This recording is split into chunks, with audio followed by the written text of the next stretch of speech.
मी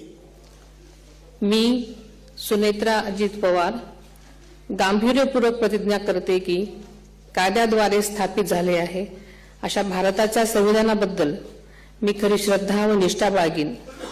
मी भारताची सार्वभौमता व एकात्मता उन्नत राखीन।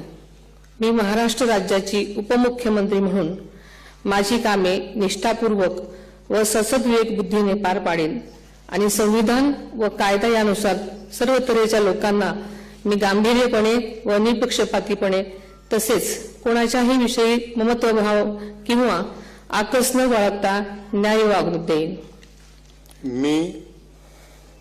मी सुनेत्रा अजित पवार गांभीर्यपूर्वक प्रतिज्ञा करते की महाराष्ट्र राज्याची उपमुख्यमंत्री म्हणून माझ्या विचारार्थ आणली जाईल किंवा मला ज्ञात होईल अशी कोणतीही बाब अशी उपमुख्यमंत्री म्हणून माझी कामे यथायोग्य पार पाडण्यासाठी आवश्यक असेल ते खेरीज करून एरवी मी कोणत्याही व्यक्तीला किंवा व्यक्तींना प्रत्यक्षपणे वा अप्रत्यक्षपणे कळवणार नाही किंवा त्यांच्याकडे उघड करणार नाही।